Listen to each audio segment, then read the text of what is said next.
Genuine राशि मेरी कौन सी है वो कैसे पता चलेगा? 99% एस्ट्रोलॉजर की जो दुकान है ना, वो शनि, राहु और केतु के ऊपर चलती है। अब ये क्या है, ये एक थंब रूल बना दिया है, बट ये थंब रूल नहीं है। तो अगर किसी के ऑफिस में वास्तु दोष है तो फिर क्या उसका इफेक्ट सिर्फ जो ओनर है उसके ऊपर आता है या फिर जो वहाँ पे काम करते हैं उनके ऊपर भी आता है? खुद से अपने घर का वास्तु करने का तो मैं रेकमेंड नहीं करूंगा। हम वास्तु की रेमेडीज जो करते हैं ना, वो टेप की हेल्प से करते हैं। अब हर एक चीज का सॉल्यूशन वास्तु से हो, ये पॉसिबल नहीं। तो सबसे पहले प्रायोरिटी देनी ही है तो पहले घर को देनी चाहिए। वास्तु का रिजल्ट नहीं मिले ऐसा पॉसिबल ही नहीं है। एंड आपने जो कहा कि वास्तु इम्पोर्टेंट है, मैं ये कहूंगा 26-27 के लिए कोई ऐसा प्रेडिक्शन जो आपने किया हो अभी? स्टॉक मार्केट में 2008 से भी बड़ा वाला क्रैश आने वाला है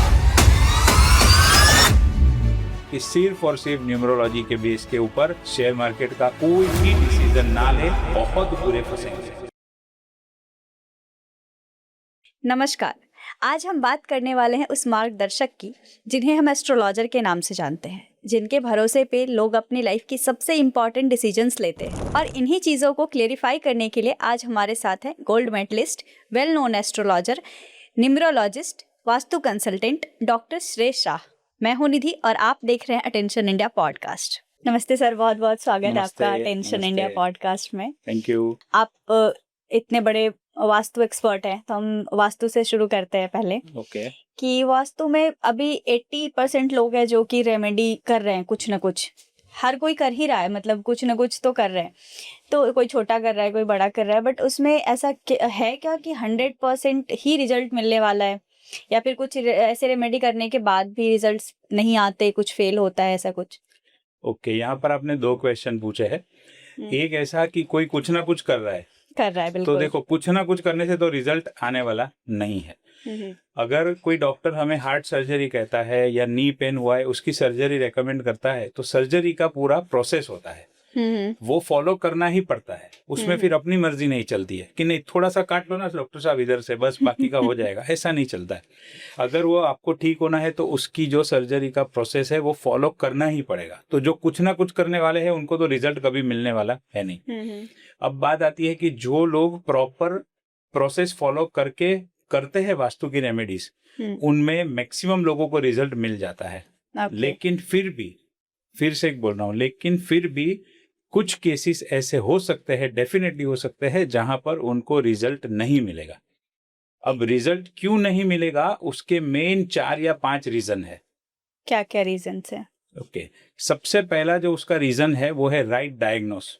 जब हम डॉक्टर के पास जाते हैं तो डॉक्टर डायरेक्ट दवाई लिख के देता है? नहीं, वो पहले पूछेंगे हमसे क्या खाया था, कितने बजे खाया था, कितने दिन पहले खाया था। उनका जो भी फैक्ट फाइंडिंग होगा, जो हम बताएंगे, स्टमक में प्रॉब्लम है, हेडेक है, वो हम पूछेंगे उनको, मतलब उनको बताएंगे। फिर उसके हिसाब से वो जजमेंट लेंगे कि ये सिम्टम्स है, तो ये दवाई दे सकते हैं, या फिर ये प्रॉब्लम है सबसे पहले तो उसको बोलते हैं राइट डायग्नोस।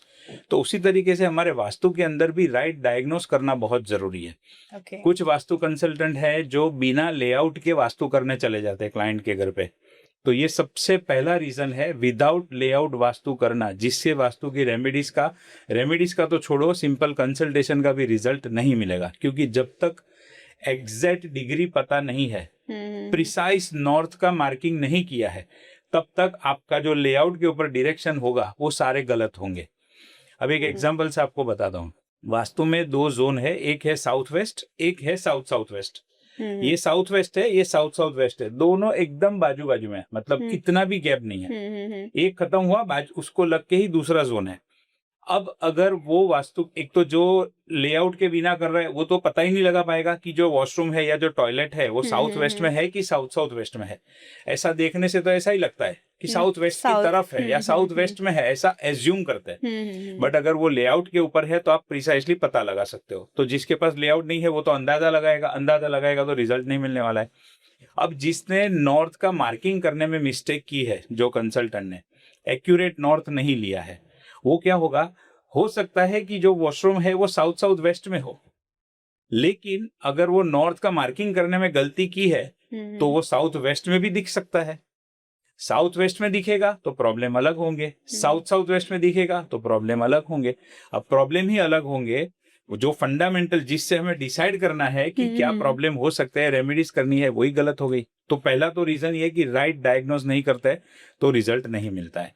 दूसरा इसका सबसे बड़ा रीजन ये है, जब भी हम डॉक्टर के पास दवाई लेते हैं तो डॉक्टर हमें जो 4-5 टैबलेट देते हैं, लाल, काली, पीली, सफेद, जो भी उनको देनी है, उसमें मान लो मैं ये कहता हूँ डॉक्टर को कि मुझे बॉडी में इन्फेक्शन है, फूड पॉइजन हुआ है, डॉक्टर ने ये पता लगा लिया। अब डॉक्टर जब दवाई देते हैं तो वो उसके अंदर एक टैबलेट रखते हैं जो होती है एंटीबायोटिक। इसका मतलब क्या हुआ, मेरी बॉडी में जो इन्फेक्शन है, सबसे पहले डॉक्टर वो इन्फेक्शन को कील करके इन्फेक्शन को खत्म करते हैं, तब जाके इम्यूनिटी की फिर वो दवाई देते हैं। ऐसा कभी नहीं होता कि इन्फेक्शन को ऐसे ही रहने दो और इम्यूनिटी बढ़ाते चलो, तो वो बढ़ने वाली है ही नहीं, वो रिजल्ट मिलने वाला है नहीं। सेम उसी तरीके से वास्तु में भी जब वास्तु की कोई रेमेडीज करते हैं, उस समय पे वहां पर जो वास्तु दोष है, एग्जिस्टिंग वास्तु दोष, उसको निकाला नहीं, उसको ठीक नहीं किया और यंत्र लगा दिए, घोड़ा लगा दिया, हाथी रख दिया, तो वैसी रेमेडीज का कोई रिजल्ट मिलता नहीं है। जैसे फॉर एग्जांपल साउथ वेस्ट में अगर टॉयलेट है तो वो टॉयलेट की ट्रीटमेंट करना सबसे पहला जरूरी है। साउथ वेस्ट के अंदर मान लो किसी ने ब्लू कलर कर दिया है, अब मैं साउथ वेस्ट में माउंटेन की फ्रेम रख रहा हूँ, वहां पर यंत्र रख रहा हूँ, वहां पर जो भी और कुछ चीजें रखनी है ऊपर से वो रख रहा हूँ, लेकिन वहां पर जो ब्लू कलर किया हुआ है वो कलर को मैं रिमूव नहीं करता हूँ, क्योंकि साउथ वेस्ट में ब्लू कलर का आना मेजर वास्तु दोष है। सेम उसी तरीके से अगर नॉर्थ की मैं बात करूं तो नॉर्थ में किसी ने नॉर्थ की वॉल के ऊपर येलो कलर कर दिया है या रेड कलर कर दिया है, जो नॉर्थ का जो डायरेक्शन है वो कुबेर देव का डायरेक्शन है, पैसों से जुड़ा हुआ है। जब तक मैं वहां से येलो कलर या रेड कलर, क्योंकि ये yellow colour and red colour उसके एंटी कलर है, एंटी मतलब दुश्मन, कट्टर शत्रु, तो दुश्मन तो नहीं चलेगा कहीं पर भी, दुश्मन तो खत्म ही करेगा, जो जोन में जाएगा उसको खत्म करेगा। तो उसी तरीके से येलो और रेड कलर में वहां से रिमूव नहीं करता हूं तब तक मुझे वो रिजल्ट मिलने वाला नहीं है। फिर चाहे मैं वहां पर कोई फ्रेम लगा दूं, कोई यंत्र लगा दूं, कुछ भी लगा दूं, वो दोष एग्जिस्टिंग है, बॉडी में इन्फेक्शन है, तो इम्यूनिटी की दवाई काम करेगी नहीं। ये दूसरा पॉइंट। तीसरा पॉइंट, जब तक क्लाइंट की कुंडली के ऊपर आप डिटेल में स्टडी नहीं करते हो तब तक आप वास्तु की रेमेडीज ना करो, वो ज्यादा बेटर है। क्योंकि कुंडली में कुछ कुछ दशा अंतरदशा ऐसी होती है जहां पर आपको वास्तु की रेमेडीज नहीं करनी चाहिए। इसका भी एक एग्जांपल दूंगा। अगर किसी व्यक्ति की कुंडली में राहु की दशा या अंतरदशा चल रही है और वो टाइम पे वो व्यक्ति अगर टॉयलेट सीट की रेमेडी करता है, टॉयलेट को शिफ्ट करता है, तो पॉजिटिव होने के बदले बहुत ज्यादा नेगेटिव होगा। तो हमेशा रेमेडीज करने से पहले जो भी क्लाइंट की हम वास्तु की रेमेडीज कर रहे हैं उनकी कुंडली देखना बहुत जरूरी है, और यही कॉन्सेप्ट को बोलते हैं एस्ट्रो वास्तु। कुछ लोग होते हैं सिर्फ वास्तु कंसल्टेंट होते हैं, उनको एस्ट्रोलॉजी पता ही नहीं है, उनको एस्ट्रोलॉजी से लेना देना नहीं है। अब पता नहीं है तो क्या करेंगे मालूम है, आप कोई भी प्रॉब्लम उनको बोलोगे ना तो उनका सॉल्यूशन वो वास्तु में ही ढूंढते रहेंगे। अब हर एक चीज का सॉल्यूशन वास्तु से हो ये पॉसिबल नहीं है। क्यों पॉसिबल नहीं है मैं आपको वो भी बताता हूँ। मैंने 4 अलग अलग जगह से वास्तु सीखा है जब मैं सीख रहा था तब। एक जगह पे जहां पर मैंने वास्तु सीखा था वो बहुत अच्छे लेवल पे है, वो टीचर जो मेरे है, अब वो खाली वास्तु का काम करते हैं। अब उनके घर का वास्तु, जो एक अच्छे लेवल के ऊपर वास्तु कंसल्टेंट है जो दूसरों को सिखा रहे, अब आपको क्या लगता है उनके घर का तो वास्तु परफेक्ट ही होगा? हाँ बिल्कुल बराबर है। अब वास्तु का जो जोन है वो है नॉर्थ नॉर्थ ईस्ट का जोन, तो उनके घर का वास्तु तो एकदम परफेक्ट ही होगा। लेकिन फिर भी जो मेरे टीचर थे उनको 3 महीने का हॉस्पिटलाइजेशन हुआ, और वो भी बहुत सीवियर वाला हॉस्पिटलाइजेशन। अब सारे सॉल्यूशन अगर वास्तु से ही निकलने होते, नॉर्थ नॉर्थ ईस्ट का जोन ठीक है, बैलेंस है, अच्छे से किया है, अब खुद वास्तु कंसल्टेंट है, दूसरों को सिखाते हैं, तो उनके घर के वास्तु में तो डाउट करने जैसा कुछ है ही नहीं है। हाँ। लेकिन फिर भी उनको क्यों हॉस्पिटल में जाना पड़ा? यहाँ पर रोल आता है हमारी दशाओं का। आप एक बिल्डिंग में रहते हो, एक फ्लोर के ऊपर रहते हो, मान लो आप 4th फ्लोर के ऊपर रहते हो, आपके नीचे 3 फ्लोर है, आपके घर के ऊपर दूसरे 4-5 फ्लोर है। अब वो लाइन में जो लोग रहते हैं सबका किचन, एंट्रेंस, विंडोज, वॉशरूम सब तो एक ही लाइन में होगा, सेम होगा बिल्कुल बराबर। लेकिन फिर भी सबके जीवन में रिजल्ट अलग अलग मिलते हैं, क्योंकि सबकी बर्थ डेट अलग है, सबकी कुंडली अलग है। तो जब तक ये सारी चीजों को कंबाइन नहीं करते हो ना, तब तक वो रिजल्ट मिलने वाला नहीं है। इसके लिए थर्ड कंक्लूजन ये आया हमारा कि वास्तु करते समय सामने वाले व्यक्ति की कुंडली देख लेना बहुत जरूरी है। कुंडली में कुछ नेगेटिव दशाएं चल रही है, मैं तो ये करता हूं, अगर ऐसी कोई दशा चल रही है तो मैं क्लाइंट को बता देता हूं, आप एक काम करो, ये रेमेडीज अभी मत करवाओ, 3 महीना 6 महीना रुक जाओ, जब टाइम पीरियड पॉजिटिव होगा तब करेंगे। या फिर कई बार ऐसा होता है कि क्लाइंट बोलते हैं नहीं मुझे करनी तो है ही, तो इन दैट केस में उनको गाइड कर सकता हूं कि आप ये अभी करो, लेकिन इसका रिजल्ट आपको 3 या 6 महीने के बाद में मिलना शुरू होगा। शुरू में थोड़ा थोड़ा मिलेगा, आगे चल के बहुत अच्छा रिजल्ट मिलेगा। जब तक वास्तु एंड एस्ट्रोलॉजी कंबाइन नहीं होती है, अच्छा रिजल्ट मिलना पॉसिबल नहीं है। चौथा एंड लास्ट, वास्तु की रेमेडीज करने का मुहूर्त होता है। अब जो जिसको सिर्फ वास्तु का नॉलेज है, एस्ट्रोलॉजी का नॉलेज नहीं है, वो तो मुहूर्त निकालेगा नहीं, वो अपने टाइम पे जाके रेमेडीज कर देगा। लेकिन जब राहु काल का समय होता है, जब नेगेटिव होरा चल रही होती है, जब नेगेटिव चौघड़िया चल रहा होता है, उस टाइम पे वास्तु की रेमेडीज कभी भी नहीं करनी चाहिए। साथ ही साथ में क्लाइंट के लिए जो दिन फेवरेबल है, उस दिन पे अगर वास्तु की रेमेडीज करते हो तो और अच्छा रिजल्ट मिलता है। तो शुभ मुहूर्त में, और वो भी ऐसा शुभ मुहूर्त नहीं जो पंचांग में दिया है जनरल, वो क्लाइंट के लिए क्या बेनिफिशियल है, वो मुहूर्त देख के उसके अकॉर्डिंग अगर रेमेडीज करते हैं तो बहुत अच्छा रिजल्ट मिलता है। अब जैसे मुझे ठीक होना है तो डॉक्टर जितना रिस्पॉन्सिबल है, मैं भी उतना ही रिस्पॉन्सिबल हूँ। डॉक्टर ने जो दवाई दी है वो लेनी है, उस समय पे लेनी है, उस तरीके से लेनी है, साथ में कोई चीज खानी है, कोई चीज नहीं खानी है, सब फॉलो करना पड़ेगा। उसी तरीके से वास्तु कंसल्टेंट जितने रिस्पॉन्सिबल है, सामने क्लाइंट भी उतने ही रिस्पॉन्सिबल है। साथ साथ में जो भी स्पिरिचुअल एक्टिविटीज कही है, जो चीजों को अवॉइड करने के लिए कहा है लाइफ में कि ये चीज आपको नहीं करनी है, वो सारी चीजें अगर प्रॉपर फॉलो होगी तो मैं आपको लिख के दे सकता हूँ, गारंटी से बोल सकता हूँ, वास्तु का रिजल्ट नहीं मिले ऐसा पॉसिबल ही नहीं है। लेकिन इतनी चीजों का ध्यान रख के करेंगे तो सबसे बेस्ट रिजल्ट आएगा। थोड़ा आंसर लंबा हो गया, लेकिन ये पहला सवाल ही आपने ऐसा पूछा कि इसका पूरा अच्छा डिटेल में एक्सप्लेनेशन करना जरूरी था। बहुत बहुत जरूरी था ये। और अभी वास्तु से ही जब शुरू किया है हमने, तो अभी मेन एंट्रेंस से स्टार्ट करेंगे। कि एंट्रेंस पे बहुत सारे लोग कुछ अगर उनके घर में कोई इशू होता है तो अभी आजकल बोलते हैं लोग, ऐसे एस्ट्रोलॉजिस्ट बोलते हैं कि मेन डोर पे येलो टेप लगा दो, या फिर बहुत सारे लोग अभी 90% लोगों के घर के बाहर आप देखेंगे पंचरूपी हनुमान जी की फोटो होगी या गणपति जी की फोटो होगी, जो कि एकदम डोर के ऊपर लगा के रखते हैं। तो उसका क्या प्रभाव होता है लोगों के जीवन में? देखिए, वास्तु में भगवान का जो स्थान है ना, वो सबसे पहला तो घर के अंदर बताया गया है, घर के बाहर नहीं। आप मुझे एक बात बताइए, घर के बाहर या मेन गेट के बाहर हम किसको बिठाते हैं? दरवान को। सिंपल, आपने अच्छा वर्ड यूज किया दरवान, बाकी इन कॉमन लैंग्वेज में कहूँ तो वॉचमैन को, बराबर है, वॉचमैन को बिठाते हैं। अब इसका मतलब क्या हो गया? जिन लोगों ने अपने घर के बाहर भगवान की फोटो या मूर्ति इस तरीके से लगा दी है, आपने भगवान को वॉचमैन बना दिया। इधर बैठे रहो, ध्यान रखो, हम अंदर घर में मजा करेंगे, हम खा पी के जलसा करेंगे। ये तो ये वाली बात हो गई। तो ऐसा बिल्कुल भी नहीं चलता है, नहीं करना चाहिए। वास्तु में भगवान का जो स्थान है वो घर के अंदर है, सबसे पहला।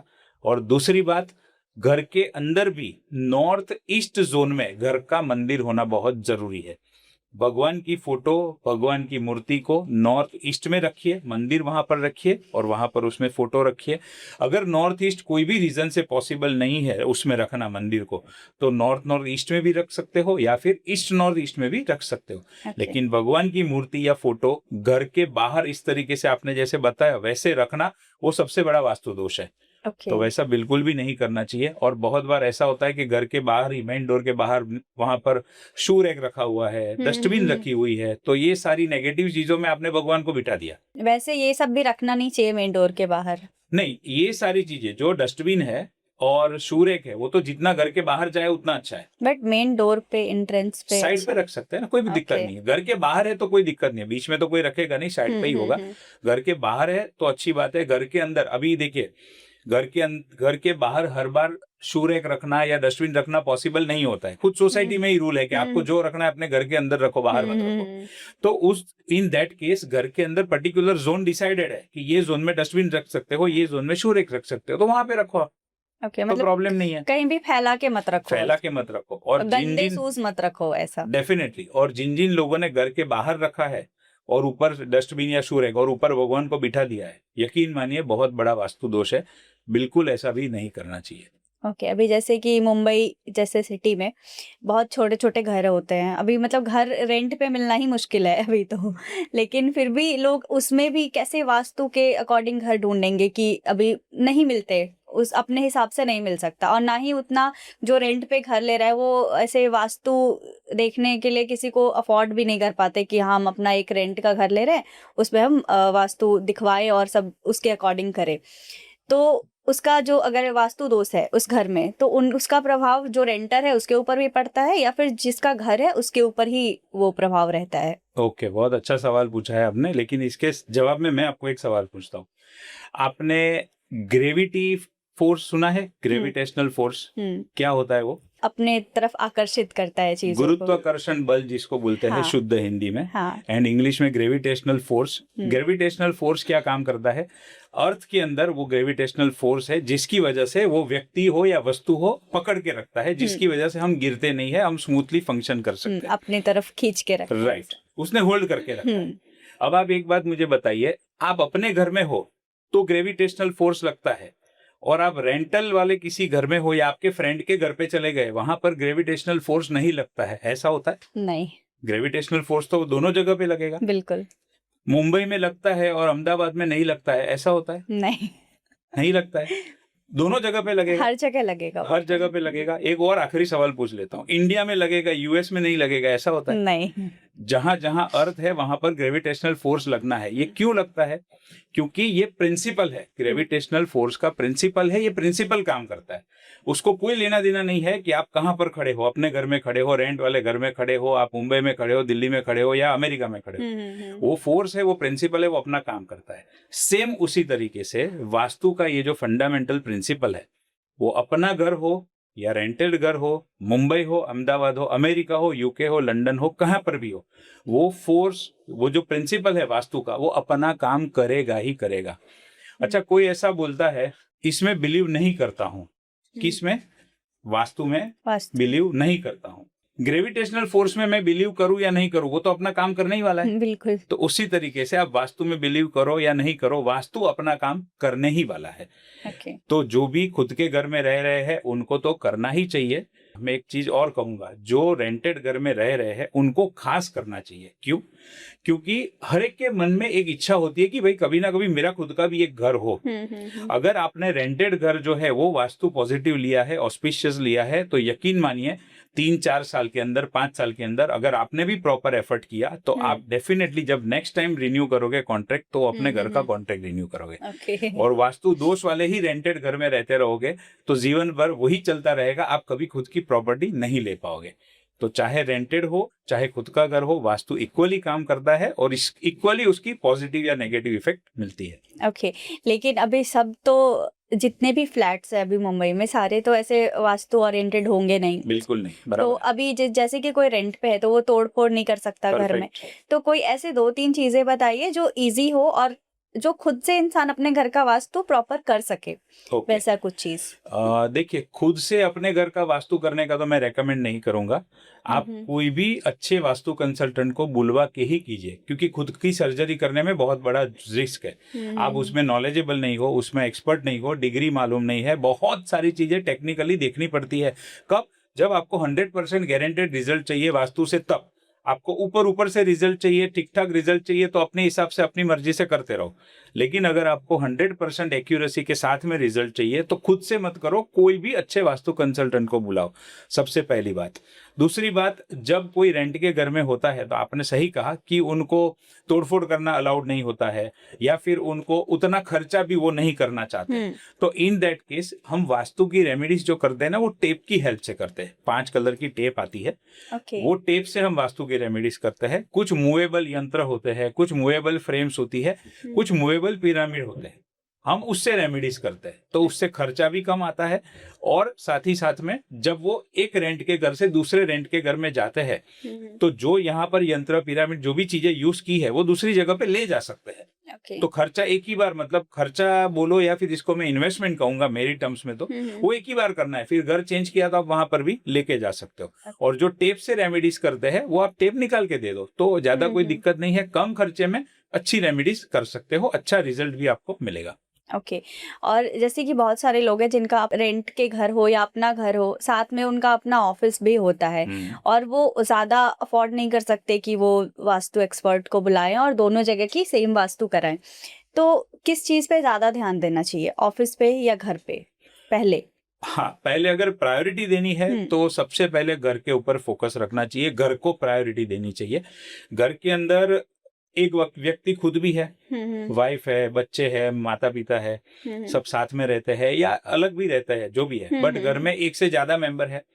तो घर का वास्तु ठीक करवाया तो सिर्फ वो व्यक्ति को फायदा नहीं होगा, उनके वाइफ, बच्चे, मदर, फादर, भाई बहन जो भी साथ में रहते हैं सबको उसका बेनिफिट मिलेगा। वो वास्तु के जितने भी जोन है उससे जो भी चीजें मिलने वाली है, पैसा, प्रॉस्पेरिटी, स्टेबिलिटी, एजुकेशन, सेविंग, वो चीज का हर एक मेंबर को बेनिफिट मिलेगा। तो सबसे पहले प्रायोरिटी देनी ही है तो पहले घर को देनी चाहिए। अब जिसके पास अपना खुद का बिजनेस है, खुद की ऑफिस है और खुद का घर है, उनको तो घर को भी प्रायोरिटी देनी चाहिए और ऑफिस को भी देनी चाहिए। जो जॉब वाले हैं वो ठीक है, एक बार घर का करके छोड़ देंगे क्योंकि ऑफिस का कंट्रोल उनके हाथ में नहीं है, उनका ऑफिस का कंट्रोल उनके बॉस के हाथ में है, तो ऑफिस को छोड़ सकते हैं। लेकिन जिनका खुद का बिजनेस है, पहले घर एंड सेकंड नंबर पे ऑफिस, उनको करवाना सबसे ज्यादा बेस्ट है, रेकमेंडेड है। ओके अभी आपने बताया, मैंने तो पूछा था कि जिसका अपना ऑफिस है, बट आपने बताया कि जो लोग काम करते हैं वहाँ पे, तो अगर किसी के ऑफिस में वास्तु दोष है तो फिर क्या उसका इफेक्ट सिर्फ जो ओनर है उसके ऊपर आता है या फिर जो वहाँ पे काम करते हैं उनके ऊपर भी आता है? दोनों के ऊपर आएगा। ओनर के हिसाब से कैसे आएगा कि अगर वास्तु दोष वाली ऑफिस है तो ओनर का प्रॉफिट नहीं बढ़ेगा, टर्नओवर नहीं बढ़ेगा, गेन्स एंड बेनिफिट नहीं बढ़ेंगे, बहुत मेहनत करेंगे लेकिन रिजल्ट नहीं आएगा, सेल्स नहीं बढ़ेगा। ये सारे जो प्रॉब्लम्स है वो ओनर से संबंधित है, उनको प्रॉब्लम होंगे। अब जो स्टाफ बैठा है उसको क्या प्रॉब्लम हो सकता है? साउथ वेस्ट नाम का एक जोन है वास्तु में। साउथ वेस्ट का जो जोन है वो डिस्पोजल एंड वेस्टेज का जोन है। अब मान लो कोई व्यक्ति उस जोन के अंदर बैठ के काम कर रहा है, उसका काम है डिजाइनिंग का, और उसको बिठा दिया है साउथ वेस्ट में, अनजाने में वो ऑफिस के साउथ वेस्ट जोन के अंदर उनकी प्लेसमेंट आ गई। मालूम है क्या होगा? वो जितनी डिजाइन बनाएंगे ना, सारी डिजाइन रिजेक्ट होगी। डिजाइनिंग करने के लिए मेहनत बहुत लगेगी और वो जो डिजाइन बनाई है उसका जो रिजल्ट मिलना चाहिए, एक्सपेक्टेड मॉनेटरी गेन्स जो होने चाहिए, वो गेन्स नहीं होंगे। एंड इसकी वजह से इनडायरेक्टली बॉस को भी इफेक्ट होगी। अब मान लो डिजाइनिंग की कंपनी है, वो डिजाइनर का परफॉर्मेंस ही नहीं आ रहा है, वो डिजाइन ही उस तरीके से नहीं बना पा रहा है या नहीं बना पा रही है, तो आगे क्लाइंट रिजेक्ट करेंगे तो ऑर्डर नहीं आएगा। तो ये सारी चीजें चलती रहती है। तो मेन इफेक्ट बॉस को होगी, लेकिन जो एम्प्लॉय है वो अगर ऐसे नेगेटिव जोन में बैठे हैं तो उनके खुद के परफॉर्मेंस के ऊपर इफेक्ट होगी, जिसकी वजह से आज नहीं तो कल कंपनी से फायर हो जाएंगे। हाँ, मतलब दोनों के ऊपर। हाँ, दोनों के ऊपर है। बट अभी उसमें क्या है, वो एम्प्लॉय के हाथ में है नहीं ना। वो मेन बॉस चाहे तो कर सकता है, एम्प्लॉय के हाथ में नहीं है। जिधर बॉस ने बोला उधर बैठ जाएगा, वो क्या करेगा? बहुत लोगों को तो पता भी नहीं होगा क्यों हो रहा है, पता भी नहीं होता है, डेफिनेटली पता नहीं। वास्तु बहुत ज्यादा इम्पोर्टेंट है लोगों के लिए भी, ऑफिस, घर, सबके लिए इम्पोर्टेंट है। तो घर पहले, सेकंड नंबर पे ऑफिस। एंड आपने जो कहा कि वास्तु इम्पोर्टेंट है, मैं ये कहूंगा वास्तु सिर्फ नहीं लेकिन एस्ट्रो वास्तु इम्पोर्टेंट है। हमारी ग्रह दशा का भी बहुत बड़ा इम्पैक्ट होता है हमारे लाइफ में। तो ग्रह दशा और वास्तु का कॉम्बिनेशन करेंगे तो गारंटेड एक्सीलेंट रिजल्ट मिलता है। ओके इससे एक और क्वेश्चन ये है मेरे माइंड में, बहुत सारे एस्ट्रोलॉजिस्ट अभी ऐसा बोलते हैं कि किसी एक जोन के बारे में कि अगर इसमें आपका टॉयलेट है तो आपके घर में कैंसर होना, मतलब लिखा हुआ है कि आपके घर में वो होगा ही होगा किसी न किसी पर्सन को, तो ये इस बात में कितनी सच्चाई है? हाँ, तो अभी आपने जो कहा एस्ट्रोलॉजर, एक्चुअली एस्ट्रोलॉजर नहीं, ये वास्तु कंसल्टेंट बोलते हैं। एस्ट्रोलॉजी का सब्जेक्ट अलग है, ये वास्तु कंसल्टेंट का है। अब वास्तु कंसल्टेंट जो बोलते हैं कि घर के, मेजोरिटी ऐसा कहा जाता है, घर के नॉर्थ ईस्ट जोन में अगर टॉयलेट होता है तो कैंसर होता है। बस अब ये क्या है, ये एक थंब रूल बना दिया है, बट ये थंब रूल नहीं है। हर घर में जहां पर नॉर्थ ईस्ट में टॉयलेट होता है, हर घर में कैंसर होता है, ऐसा नहीं है। ऐसा डेफिनेटली है कि जितने भी केस स्टडी हुए उसके अंदर ये देखा गया कि जब जब नॉर्थ ईस्ट के अंदर वॉशरूम या टॉयलेट होता है तो कोई ना कोई गंभीर बीमारी जरूर होती है। लेकिन हमेशा कैंसर ही होगा ऐसा नहीं है। और वो घर के अंदर 15 साल 20 साल तक घर में कोई व्यक्ति रहता है, अपना खुद का घर लिया है तो 15-20 साल तक रहेगा, या वो घर के अंदर घर के 4-5 मेंबर रहते हैं, तो सबको कैंसर होगा ऐसा भी नहीं है, और 10-15 साल होगा ऐसा भी नहीं है। ओके। होगा कब? जब वो घर के अंदर टॉयलेट होगा और उसमें से कोई व्यक्ति जो उस घर में रह रहा है उसकी कुंडली में वो कैंसर वाले योग होंगे और उसकी दशा चलेगी, तब जाके वो चीज तब हो जाएगा ऐसा, तब तक नहीं होगी। बट हाँ, डेफिनेटली नॉर्थ ईस्ट में टॉयलेट का होना एक मेजर वास्तु दोष गिना जाता है। वहां पर टॉयलेट नहीं होना चाहिए, अगर है तो उसको रिमूव कर दो सबसे पहले, तो पॉसिबल है तो यूज मत करो, लेकिन अब घर में एक ही वॉशरूम है तो क्या करेंगे, तो उसकी रेमेडीज करो ताकि एटलीस्ट जो बेनिफिट मिले वो मिल सके। बट हाँ, वो एक मेजर वास्तु दोष है। तो अभी तो वास्तु से रिलेटेड हमने बात की, अब मैं चाहती हूँ कि कुछ एस्ट्रोलॉजी, कुछ न्यूमरोलॉजी से रिलेटेड भी आपसे बात करूँ, क्योंकि ये सारे क्वेश्चंस हम एक पर्सन से नहीं कर सकते, क्योंकि बहुत सारे गेस्ट हमारे आते हैं जो न्यूमरोलॉजी में एक्सपर्ट हैं, बहुत सारे आते हैं जो एस्ट्रोलॉजी में एक्सपर्ट हैं, बहुत सारे वास्तु में होते हैं, बट आप तीनों में ही एक्सपर्ट हैं। तो अभी हम आपसे सारी बातें करेंगे, तीनों सारी जानकारी आज ले लेंगे हम आपसे। मैं चाहूंगा आपके ऑडियंस को जितना हो सके उतना ज्यादा से ज्यादा बेनिफिट मिले। आप जो भी सवाल पूछना है आप आराम से पूछ सकते हैं। तभी हम न्यूमरोलॉजी के बारे में बात करेंगे, जैसे कि डेट ऑफ बर्थ, जो अब तो लोग अपने बच्चे का उस टाइम डेट देख के ऑपरेशन से बच्चे बाहर करवाते हैं, तो उनका तो कुछ नहीं कर सकते, बट जैसे कि 90s के बच्चे थे तो उस टाइम पे ऐसा कुछ नहीं होता था, तो उस टाइम सब अपने आप ही हो रहा है, तो उसके हिसाब से जो नंबर होता है उसमें हम कुछ चेंज नहीं कर सकते कि इस डेट पे मेरा जन्म हुआ है या जो भी है, बट फोन नंबर, गाड़ी का नंबर, घर का नंबर, ये सब चीजें लोग न्यूमरोलॉजी के हिसाब से, तो उसमें क्या इफेक्ट पड़ता है लोगों के जीवन में। तो मतलब आप ये कहना चाह रहे हैं कि जो न्यूमरोलॉजी के हिसाब से फ्लैट नंबर, गाड़ी का नंबर देखते लेते हैं, मोबाइल का नंबर, उसका कितना इम्पैक्ट होता है? हाँ, उसका इम्पैक्ट मैं कह सकता हूँ 5-10% से ज्यादा कुछ नहीं है। ओके। हाँ, क्योंकि अपनी तसल्ली के लिए देखना देख सकते हो, कोई दिक्कत नहीं है, लेकिन क्या है ना, न्यूमरोलॉजी की अपनी एक लिमिटेशन है, एस्ट्रोलॉजी की अपनी एक लिमिटेशन है, वास्तु की अपनी एक लिमिटेशन है, या फिर मैं ये भी कह सकता हूँ कि तीनों के अपने अपने बेनिफिट है। बिल्कुल। अब नंबर के हिसाब से जो आपने कहा, कोई एक फ्लैट नंबर की अगर मैं बात करूँ, अब वो घर के अंदर रहने वाले तो 5 मेंबर होंगे, 5 की बर्थ डेट अलग अलग होंगी, तो अब किसके साथ में उसका नंबर मैच करोगे? ऐसे केस में लोग जनरली ये करते हैं कि घर का जो मेन मेंबर होता है उसके साथ में मैच कर लेते हैं, बट बाकी के लोगों ने क्या गुनाह किया? सबको तो वो घर फलना चाहिए ना। तो खाली वो एक कोई थंब रूल नहीं है कि घर का नंबर या गाड़ी का नंबर किसी एक के साथ में ही आप अलाइन कर दो और बाकी को इग्नोर कर दो, या जो मेन व्यक्ति है उसके साथ में आप करते हो तो बाकी के व्यक्तियों का क्या होता है, नंबर 1। नंबर 2 कि वो जो भी नंबर्स है, जो खाली न्यूमरोलॉजिस्ट है ना, वो क्या करेंगे, बर्थ डेट के साथ में मैच कर लेंगे। ओके।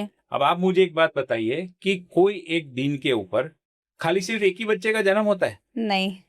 जितने भी आप सेलिब्रिटीज देख रहे हो या जो भी आप देख रहे हो, अच्छे लेवल के ऊपर जो लोग हैं, वो व्यक्ति का जिस दिन जन्म हुआ हजारों बच्चों का जन्म हुआ। बिल्कुल बिल्कुल। लेकिन सब लोग तो वो व्यक्ति जैसे बने नहीं। जैसे फॉर एग्जाम्पल नरेंद्र मोदी जी है, सचिन तेंदुलकर है, अमिताभ बच्चन है, उनका जन्म जिस दिन पे हुआ उस दिन हजारों बच्चों का जन्म हुआ, लेकिन सब तो वो बने नहीं बन पाए। तो इसका मतलब क्या हुआ कि खाली न्यूमरोलॉजी की एक लिमिटेशन है। न्यूमरोलॉजी के साथ साथ में date of birth, place of birth and time of birth, जब तीनों का कॉम्बिनेशन होता है तब जाके रिजल्ट मिलता है। ओके। तो सिर्फ और सिर्फ इसको ज्यादा इंपॉर्टेंस देना उतना मैं नहीं मानता हूँ। देखने के लिए दिख सकते हैं आप बहुत सारे रील, या आजकल जो सोशल मीडिया के ऊपर चला है बहुत सारे रील, बहुत सारे यूट्यूब के ऊपर भी आपको ये सब मिल जाएंगे, बट यकीन मानिए उससे उतना कुछ ज्यादा फर्क नहीं पड़ता है। हाँ, एस्ट्रो न्यूमरोलॉजी करते हो आप, अब थोड़ी टेक्निकल बात है लेकिन मैं आसान शब्दों में समझाने की कोशिश करता हूँ। न्यूमरोलॉजी में ये एक बहुत होता है मूलांक नंबर एंड भाग्यांक नंबर। अब जो भी चीजें होगी ना वो लोग मूलांक नंबर से या भाग्यांक नंबर से कनेक्ट कर देंगे। अब कोई कोई केस में क्या होता है, जैसे एक व्यक्ति का मूलांक है 3 नंबर, भाग्यांक है 8 नंबर। कोई केस में ऐसा होता है मूलांक भी 3 नंबर है, भाग्यांक भी 3 नंबर है।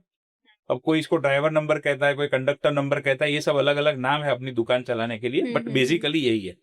अब आप किससे अलाइन करोगे, 3 से करोगे या 8 से करोगे? मान लो वो नंबर आपने 8 से अलाइन किया, अभी 8 नंबर शनि का है। अब जो न्यूमरोलॉजिस्ट है वो खाली शनि को देख के वहां पर बैठ जाएगा, बस चलो शनि हो गया खत्म। अब 3 नंबर जुपिटर का है, 8 नंबर शनि का है, तो लोग मेजोरिटीली क्या करेंगे, जुपिटर के साथ में कनेक्ट करेंगे, क्योंकि जुपिटर एक अच्छा प्लैनेट है ऐसा माना जाता है, शनि खराब है ऐसा माना जाता है। जिसको खाली न्यूमरोलॉजी का नॉलेज है वो वहां पर अटक जाएगा। 3 नंबर जुपिटर का है। अब वो जुपिटर जो पर्सन की कुंडली है उसके अंदर क्या रिजल्ट दे रहा है वो देखना बहुत जरूरी है। जिसको एस्ट्रोलॉजी का नॉलेज है वही देख सकता है कि ये व्यक्ति की कुंडली में जुपिटर पॉजिटिव है, जुपिटर फेवरेबल है या सैटर्न पॉजिटिव है। शनि पॉजिटिव होगा तो शनि के साथ में अलाइन करो, जुपिटर पॉजिटिव है तो उसके साथ में अलाइन करो। एक और बात, ऐसा जरूरी नहीं है कि कुंडली में शनि नहीं तो जुपिटर आपकी बर्थ डेट है तो दोनों में से कोई भी एक आपको पॉजिटिव होगा ही होगा, फेवरेबल होगा ही होगा, ऐसा बिल्कुल जरूरी नहीं है। आपके कुंडली में जो व्यक्ति का समझो मूलांक 3 है, भाग्यांक 8 है, जुपिटर भी नेगेटिव हो सकता है, सैटर्न भी नेगेटिव हो सकता है। नेगेटिव मतलब खराब हाउसेस से कनेक्टेड। तो इन दैट केस ना तो आपको जुपिटर से कनेक्ट करना है ना आपको सैटर्न से कनेक्ट करना है। इन दैट केस आपको जो भी नंबर कनेक्ट करना है वो उससे करना है कि ये व्यक्ति की कुंडली में कौन सा ग्रह फेवरेबल है और उस ग्रह का नंबर क्या है। अब जो खाली न्यूमरोलॉजी कर रहा है उसको तो ये सारी चीजों पता ही नहीं है, लेना देना नहीं है, पता नहीं है, तो खाली क्या करेगा, नंबर के हिसाब से, डेट ऑफ बर्थ के हिसाब से गाइड करके छोड़ देगा। लेकिन यकीन मानिए मेरे पास कितने लोग ऐसे हैं, मैं यहाँ पर नाम लेना नहीं चाहूंगा, कि जो अच्छे अच्छे न्यूमरोलॉजिस्ट में जिसका नाम आता है उनके क्लाइंट मेरे पास आए हुए हैं कि हमने ये व्यक्ति से न्यूमरोलॉजी करवाया लेकिन कुछ रिजल्ट नहीं मिला। ऐसे लोग मेरे पास आए हुए हैं, बहुत, एक नहीं बहुत केस मेरे पास आए। तो खाली न्यूमरोलॉजी से उतना नहीं होता है। अभी एक चीज और क्लियर कर दीजिए कि ये भाग्यांक नंबर और मूल्यांक नंबर क्या होता है और कैसे निकाला जाता है। एग्जैक्टली किसी व्यक्ति की एक पर्टिकुलर बर्थ डेट है, उसमें जो जिस दिन पे जन्म हुआ है तो जो दिन का टोटल होता है, जैसे 15 अप्रैल पकड़े हम, 15 अप्रैल तो 5 और 1 6, 15 यानी 15, 5 और 1 6, तो वो व्यक्ति का 6 नंबर जो है वो उसका मूलांक हो गया। उसको मूलांक कह लीजिए, बर्थ नंबर कह लीजिए या फिर ड्राइवर नंबर कह लीजिए। और पूरी बर्थ डेट का टोटल 15 अप्रैल 1990, पूरी बर्थ डेट का टोटल जो भी आया वो क्या हो गया, उसका भाग्यांक नंबर या फिर ड्राइवर नंबर या फिर लाइफ पाथ नंबर। ये 3 अभी तक मार्केट में चल रहे, कल को कुछ नया भी निकल सकता है जो सेम चीज को कोई अलग नाम से पुकारे, वो हो सकता है। मतलब बेसिक यही है कि बेसिक यही है बस, कि ऐसे ही नंबर निकाले जाते हैं। एग्जैक्टली। एक और चीज बहुत पॉपुलर हो रहा है आजकल कि लकी नंबर, लकी, अभी वो लकी नंबर हो सकता है लोग, अब 7 अगर किसी का लकी नंबर है तो वो 7 नंबर का ही 7 तारीख को कुछ करेगा, 7 नंबर से ही हर चीज करने की कोशिश करेगा। तो वो क्या है, लकी नंबर निकालते कैसे और कितना वर्क करता है वो? वही बातचीत सेम ही हो गई। अभी ये लकी नंबर मूलांक और भाग्यांक पे ही घूम फिर के न्यूमरोलॉजी में बात आती है। वही बात हो गई भी, जैसे आपने 7 नंबर की बात की, 7 नंबर केतु का है। अब वो व्यक्ति का मूलांक या भाग्यांक 7 नंबर होगा तो उससे कनेक्ट कर लेगा व्यक्ति, लेकिन वो केतु कुंडली में क्या कर रहा है वो तो कोई देखता नहीं है। केतु की दशा कब आएगी वो तो न्यूमरोलॉजिस्ट को पता ही नहीं चलता है। तो लकी नंबर ऐसा पर्टिकुलर कुछ नहीं होता है। मेरी कुंडली में कौन सा प्लैनेट फेवरेबल है उसका जो नंबर है उसको मैं डेफिनेटली यूज कर सकता हूं कि ये मेरा लकी नंबर है, लेकिन सिर्फ बर्थ डेट के आधार के ऊपर नहीं कर सकता, एस्ट्रो न्यूमरोलॉजी के आधार पे मैं कर सकता हूँ। ओके। और ये अभी जो स्टॉक मार्केट में अगर कोई इन्वेस्ट कर रहा है तो उसमें न्यूमरोलॉजी का कितना रोल होता है? अगर कुछ कोई अपने न्यूमरोलॉजिस्ट से दिखा करके करे कि ये मेरा आज का दिन मेरा लकी है तो क्या मैं करूं, तो वो जो आपने बोला कि भाग्यांक और मूलांक वाले नंबर, तो उससे कनेक्ट करके लोग अपना लकी नंबर निकाल सकते हैं, ऐसा कुछ कर सकते हैं और उस दिन पे वो स्टॉक मार्केट में इन्वेस्ट करे तो उनका सब चल जाएगा? देखिए, सबसे पहला तो सिर्फ और सिर्फ न्यूमरोलॉजी को बेस बना के स्टॉक मार्केट में मैं डील करूं या नहीं करूं, ऐसा बिल्कुल भी नहीं करना चाहिए। ऐसा करने में बहुत बड़ा रिस्क है। आप जो बोल रहे हो बात सही है, मैंने देखी है कुछ रील्स ऐसी और कुछ न्यूमरोलॉजिस्ट जो इस तरीके से गाइड करते हैं कि आपकी बर्थ का ये नंबर है, ये मूलांक है, ये भाग्यांक है, तो आप शेयर मार्केट में डील कर सकते हो, ये कर सकते हो। तो शेयर मार्केट से जुड़ा हुआ कोई भी काम सिर्फ और सिर्फ न्यूमरोलॉजी के बेस के ऊपर बिल्कुल भी नहीं करना चाहिए। न्यूमरोलॉजी बहुत ऊपर ऊपर से है, एस्ट्रोलॉजी बहुत डिटेल में है।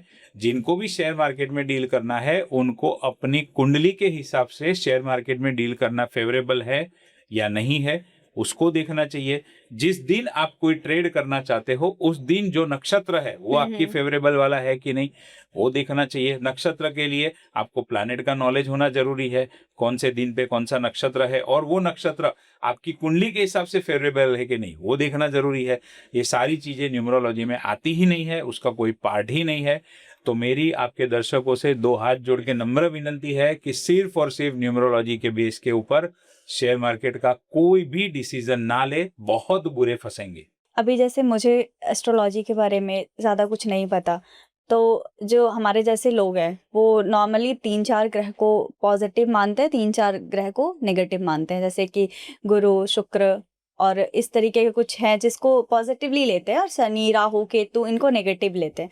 तो ये इतने आसान तरीके से एस्ट्रोलॉजी को लेना क्या सही है किसी के लिए? आपने जैसे कहा कि आपको एस्ट्रोलॉजी का नॉलेज नहीं है, तो आप इसको इतना इस तरीके से नहीं ले रहे हो, लेकिन जो एस्ट्रोलॉजर्स है ना, वो इस बात को फैला रहे हैं। क्या फैला रहे? गुरु हमेशा शुभ रिजल्ट देता है। और ऐसे कौन से है? जुपिटर, वीनस, मरकरी, मून, ये 4 हमेशा अच्छे बोलते हैं वो लोग। और राहु, केतु, शनि, मंगल एंड सूर्य उसको हमेशा खराब बोलेंगे। 99% एस्ट्रोलॉजर की जो दुकान है ना, वो शनि, राहु और केतु के ऊपर चलती है। नेगेटिव बोल के लोगों को डरा के, नेगेटिव बोल के लोगों को डरा के। लेकिन हमेशा जुपिटर, शुक्र, बुध और मून हमेशा अच्छा रिजल्ट देते हैं, ऐसा बिल्कुल भी नहीं है। एंड बेचारा जो शनि, राहु, केतु जिसको लोगों ने बोल के परेशान कर दिया है, लेकिन वो हमेशा खराब रिजल्ट देते हैं, ऐसा भी नहीं है। वो डिपेंड करता है कि व्यक्ति की कुंडली में कौन सा ग्रह कौन सी पोजीशन पे है, कौन से नक्षत्र में है, उसका सबलॉर्ड कौन सा है, उसके ऊपर पूरी चीजें डिपेंड होती है। हाँ, डेफिनेटली जो शास्त्र है जिसको वैदिक एस्ट्रोलॉजी या पराशरी एस्ट्रोलॉजी कहते हैं, उसके अनुसार Jupiter, mercury, Venus and moon ये नेचुरल बेनिफिक कहे जाते हैं, और उसी के साथ में शनि, राहु, केतु, मंगल और सूर्य नेचुरल मैलेफिक कहे जाते हैं। तो वो बात बराबर है एक लेवल तक कि नेचुरली पॉजिटिव है एंड नेचुरली नेगेटिव ग्रह है, लेकिन हमेशा ही वो खराब है, वो ऐसा नहीं है। व्यक्ति की कुंडली के ऊपर डिपेंड करता है अच्छा है या बुरा है। ओके अभी तक मैंने इतने देर के कॉन्वर्सेशन में एक चीज़ नोटिस किया कि आपने कुछ भी रेमेडी नहीं बताया कि आप यहाँ पे ये करो वो करो। आपने कुछ सॉल्यूशन बताए हैं, कुछ चीज़ें बताई, बट ऐसे कुछ एग्जैक्ट रेमेडी नहीं बताया। तो आप ये जो रेमेडीज चल रही हैं दुनिया में अभी, तो उसके बिना कैसे लोगों को रिजल्ट दे पाते हैं ऐसे बिना रेमेडी के? देखिए, रेमेडीज के बारे में मेरी अपनी जो सोच और समझ है वो मैं आपके साथ में शेयर करता हूँ। मेरा ये मानना है कि रेमेडीज से भी ज़्यादा इम्पोर्टेंट ये है कि मैं क्या लेकर आया हूँ जन्म से, उसकी अगर अंडरस्टैंडिंग मेरे अंदर आ जाए तो वही सबसे बड़ी रेमेडी है, ये पहले मैं मानता हूँ। कुछ चीज़ें मेरी कुंडली के हिसाब से मुझे करनी चाहिए, कुछ चीजें मेरी कुंडली के हिसाब से मुझे नहीं करनी चाहिए। अब जो नहीं करनी चाहिए उसकी मैं रेमेडीज, उपाय, जात के उपाय, ये फलानी चीज को पानी में बहा दो, इसको जला दो, इसको नीचे दबा दो, सोमवार को पानी पूरी खा लो, मंगलवार को ये कर दो, ऐसी अगड़म बगड़म इकड़म तिकड़म रेमेडीज करके उसके पीछे पड़ जाओ, लेकिन होना कुछ नहीं है। जो चीज आपके कुंडली के हिसाब से नहीं लिखी है वो आपको मिलने वाली है नहीं, और जो चीज लिखी है वो मिलने वाली है। तो मैं क्या करता हूं, मैं गाइडेंस में एंड मैं सही मार्गदर्शन में बिलीव करता हूँ। मैं क्लाइंट जो भी मेरे पास आते हैं उनको मैं सीधा सीधा समझा देता हूँ। मैं स्ट्रेट फॉरवर्ड बोलने में बहुत बिलीव करता हूँ, गोल गोल घुमाना मुझे पसंद नहीं है। तो मैं उनको सीधा सीधा बोल देता हूँ, सर आपकी कुंडली के हिसाब से आपको ये बिजनेस में काम करना चाहिए, ये बिजनेस को अवॉइड करना चाहिए।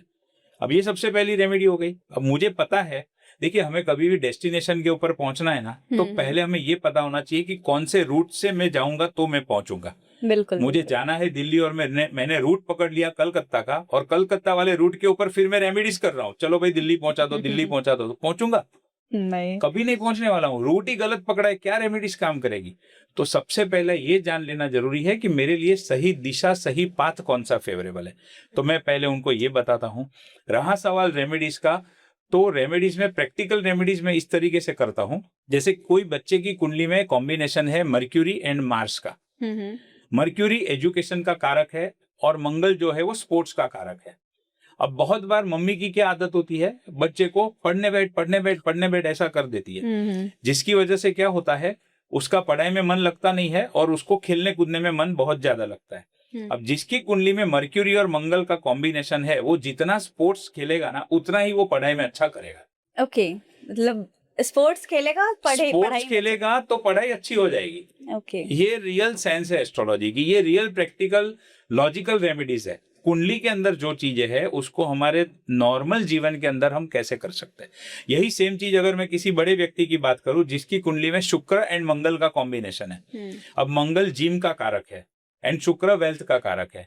जिसको वेल्थ की प्राप्ति करनी है, मैं उनको क्या सजेस्ट करता हूं कि आप जितना हो सके उतना ज्यादा जिम करो या फिर फिजिकल एक्टिव रहो। ओके। जितना आप जिम करोगे, फिजिकली एक्टिव रहोगे, आपकी वेल्थ उतनी ही बढ़ती जाएगी। This is the practical remedies. अब बहुत लोग शनि एंड राहु का भी एक कॉम्बिनेशन होता है कुछ लोगों की कुंडली में। शनि एंड राहु, उसको लोग क्या बोलते हैं, शापित दोष, ये दोष, वो दोष, ऐसा बोल बोल के डराते हैं। मैं सिंपल क्या करता हूं, शनि हमारा कर्म है एंड राहु है वो विदेश का कारक है। तो शनि यानी कर्म, मुझे जो भी काम करना है, राहु और शनि दोनों साथ में बैठे या उनका संबंध है, वो कुंडली में देखने का तरीका होता है। मानो ये दोनों का संबंध बन गया तो उसको कुछ नहीं करना है, उसको सिंपल ये चीज करनी है कि उसको विदेश में जाके अपना काम करना है। हो गई रेमेडीज। अभी कुछ जलाने की, बहाने की, कुछ करने की जरूरत नहीं है। और सेम उसी तरीके से जिसकी कुंडली में मान लो सैटर्न एंड केतु है, तो वो केतु वाला व्यक्ति जितना एस्ट्रोलॉजी में काम करेगा, लोक कल्याण के लिए जितना काम करेगा या फिर अपने जन्मस्थल के ऊपर रह के काम करेगा, उसको फलेगा। तो ये रेमेडी हो गई, उसको और कुछ करने की जरूरत ही नहीं है। इतनी सिंपल सी चीज है, लेकिन उसको ऐसा घुमा घुमा के लोग अपनी दुकान चलाने के लिए, एस्ट्रोलॉजर्स ही इतना उसको गोल घुमा के बोल रहे हैं कि लोग गलत रास्ते के ऊपर चले जाते हैं। ओके। और जैसे कि अभी लोग बोलते हैं कि हर चीज आप जब जन्म लेते हो तब से सब लिखा हुआ है कि आप क्या करोगे, कैसे करोगे। तो फिर जब ये चीजें, कुंडली वगैरह, आप भी तो ग्रह और ये सब चीज देख के ही बता पाते हैं, तो वो तो सब लिखा होगा कि इसके जीवन में ये ऐसा हो सकता है। तो फिर वो ऑटोमेटिक क्यों नहीं हो जाता, जो फिर हमें एस्ट्रोलॉजर के पास जाना पड़ता है और वो चीजें निकालनी पड़ती है कि हमारे यहाँ ये है, वो है, तो हमको क्या करना चाहिए। देखिए, आप एस्ट्रोलॉजर के पास जाते हो, वो मार्गदर्शन लेने के लिए जाते हो। एस्ट्रोलॉजर के पास कोई जादू की छड़ी नहीं है कि आप गए, आपके ऊपर जादू की छड़ी घुमा दी और कल से आपका सब अच्छा हो जाएगा। ऐसा बिल्कुल भी नहीं होता है। एस्ट्रोलॉजर के पास जाने का मकसद क्या होना चाहिए, मेरे लिए कौन सी चीज सही है वो मुझे बताओ, कौन सी चीज सही नहीं है वो भी बताओ, ताकि वो जो चीज मेरे लिए सही है मैं उसके पीछे एफर्ट्स लगाऊं, उसके पीछे मैं मेहनत करूं, ना कि इसके पीछे की जो मेरे लिए है ही नहीं उसके पीछे मैं पीछे पड़ा रहूं। इसका मैं आपको एक एग्जांपल इस तरीके से दे सकता हूं। रिवर राफ्टिंग किया है कभी आपने? नहीं किया है। बोटिंग करते हुए तो लोगों को देखा होगा, या समंदर में नाव को चलते हुए देखा होगा। जब पानी का फ्लो जिस दिशा में होता है, उस दिशा में अगर मैं मेरी नाव को लेकर जाता हूं तो मैं सामने किनारे कंफर्टेबल पहुंच सकता हूं। जिस दिशा में बहाव है उस तरफ। हाँ, उस दिशा में अगर मैं जाऊंगा, मान लो पानी का फ्लो इधर से उस तरफ जा रहा है और मैं बोट लेके यहाँ से निकला और मैं सामने की तरफ जा रहा हूँ, तो कंफर्टेबल पहुंचूंगा। हाँ। लेकिन अगर उससे विपरीत पानी का फ्लो इधर से है और मैं इधर से आ रहा हूँ, तो क्या होगा? फोर्स ज्यादा लगेगा, पानी का फोर्स ज्यादा लगेगा, कंफर्टेबली नहीं पहुंच पाएंगे और बहुत बार गिर जाएंगे, डूब जाएंगे, ये सारी चीजें होगी। तो हमारी जो कुंडली है वो हमें ये बताते हैं कि आपके जीवन का फ्लो किस दिशा में है। जिस दिशा में आपके जीवन का फ्लो है उसको फॉलो करो, नहीं है उसको छोड़ दो, इतनी सी बात है। और इसी के लिए एस्ट्रोलॉजर के पास जाना है। बट ये जो बाहर चल रहा है वो बहुत गलत चल रहा है, अलग तरीके। एक क्वेश्चन आपके सब्जेक्ट से बाहर पूछती हूँ। जैसे कि बहुत लोग फास्टिंग करते हैं, बहुत ज्यादा करते हैं, मतलब कुछ लोग, अब तो हेल्थ कॉन्शियस हो गए लोग, तो वीक में एक दिन फास्ट रख लिया वैसा। लेकिन अभी दादी मम्मी के टाइम के लोग जो है, हमारे दादी मम्मी लोग, तो वो फास्ट रखते हैं कि नवरात्रि 9 दिन का रख लिया, 16 सोमवार कर लिया। तो इसका क्या, ऐसे नॉर्मल जीवन पे क्या इफेक्ट पड़ता है फास्टिंग का? उनका सिर्फ वो श्रद्धा है या फिर और भी उसके कुछ और भी इफेक्ट पड़ते हैं? एक तो श्रद्धा है और दूसरा हेल्थ के लिए अच्छा है फास्टिंग। बाकी उसका खाली एस्ट्रोलॉजी से तो कोई लेना देना नहीं है कि मैंने ये कर दिया तो ये हो जाएगा, ये कर दिया तो ये हो जाएगा। बहुत बार ऐसा होता है कि 16 फास्टिंग, 16 मंगलवार, 16 बुधवार है, वो जो भी वार करते हैं वो करने के, सोमवार, हाँ जितने भी वार है, कोई देखो हिंदुस्तान में लोगों की कोई कमी नहीं है। 7 वार है तो हर एक वार करने वाले लोग भी है, ठीक है। लेकिन उसकी कोई गारंटी नहीं है कि मैंने 7 वार कर लिया या 10 वार कर लिया तो भी फिर भी मुझे जो रिजल्ट चाहिए या जो एक्सपेक्टेड चीज चाहिए वो मिलेगी। इसकी कोई गारंटी नहीं है। क्यों? जब तक वो आपकी कुंडली में नहीं होगी तब तक आपको मिलने वाली नहीं है। आपने एक बहुत अच्छी लाइन सुनी होगी शायद, भाग्य से ज्यादा और वक्त से पहले कभी किसको कुछ मिलता नहीं है। बिल्कुल। एस्ट्रोलॉजर के पास जाने का मतलब यही है कि भाग्य में क्या लिखा है वो बताओ और मुझे कब मिलेगा वो बताओ, उतना जान लिया तो बहुत हो गया, लाइफ वहीं पर सॉर्ट आउट हो जाएगी, दूसरा और कुछ करने की जरूरत नहीं है। ताकि उसी दिशा में अपना उसी दिशा में एफर्ट्स करो ना। अभी तक जितना मुझे समझ आया कि एस्ट्रोलॉजी से अपने फ्यूचर के बारे में हम जान सकते हैं। तो राम जी जो थे, इतने बड़े राजा के बेटे थे, उनके पर्सनल गुरु थे उनके साथ, तो उनका भी पता चला होगा उनके गुरु को कि इनका 14 साल का वनवास होने वाला है ऐसा कुछ, तो उन्होंने रेमेडी से उसको ठीक क्यों नहीं किया? क्योंकि वो जानते थे कि रेमेडीज से कुछ फर्क नहीं पड़ने वाला है, रेमेडीज करने से कुछ होता नहीं है। क्यों लेकिन ऐसा? अभी तो हमारी बात हो रही थी कि रेमेडी करने से फिर चीजें ठीक कर सकते हैं हम। ऐसा लोग कहते हैं, मैं बिल्कुल नहीं कहता हूँ।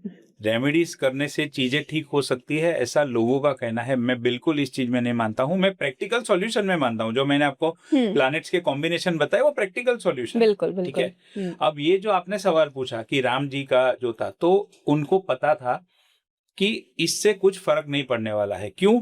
क्योंकि हमारे कुछ कुछ कर्म होते हैं जिसको हम कहते हैं निकाचित कर्म। ये कर्म की थियरी बहुत लंबी है, मैं इधर शॉर्ट में बता रहा हूँ। तो कुछ जो हमारे कर्म होते हैं वो होते हैं निकाचित कर्म। निकाचित कर्म मतलब क्या कि वो मेरे साथ चिपक गया है। अब देखो, कोई चीज हमको चिपकानी है तो कुछ कुछ लोग राइस से चिपकाते हैं, पता है आपको? हाँ। कुछ लोग राइस से चिपकाते हैं, कुछ लोग ऐसे अपने स्प्रिट से चिपकाते हैं। राइस वाला तो हमने भी किया है बचपन में। हाँ, किया है, ठीक है।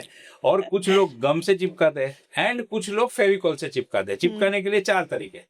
अब सबसे ज्यादा आपको क्या लगता है, सबसे ज्यादा मजबूत किससे चिपकता है? फेविक्विक। फेविक्विक या फेविकॉल से ज्यादा चिपकता है सबसे मजबूत? से बहुत ज्यादा चिपकता है। चलो आपकी बात रख लेते हैं, फेविक्विक से सबसे ज्यादा चिपकता है, बराबर। हाँ। फेविक्विक का चिपका है वो आप ऐसे उखाड़ सकते हो? नहीं, कागज फट जाएगा लेकिन उखड़ेगा नहीं, निकलेगा नहीं वो।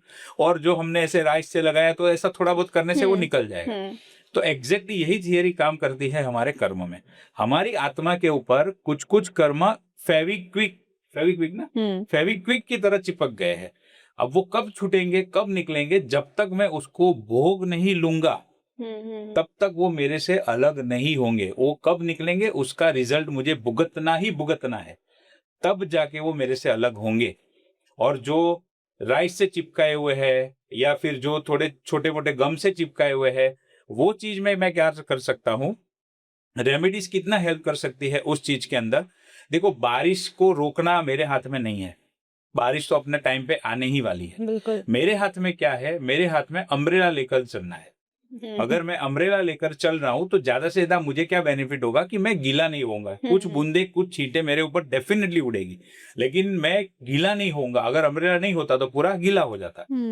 तो ये वास्तु की रेमेडीज या एस्ट्रोलॉजी की रेमेडीज बस इतना काम करती है कि आपको पूरे बारिश से भीगने से बचा लेती है। आपके ऊपर बूंदे उड़ती है, छींटे उड़ती है, लेकिन आपको एक स्ट्रेंथ भी देती है कि जो आपके जीवन में जो समय आया है उसको आप अच्छे तरीके से शांति से निकाल पाओ, अंडरस्टैंडिंग से आप निकाल पाओ। बाकी रेमेडीज करने से कोई जादू की छड़ी नहीं होती है, कोई चीज बदली हो जाएगी, टर्न ऑफ हो जाएगी, 360 डिग्री चेंज हो जाएगा।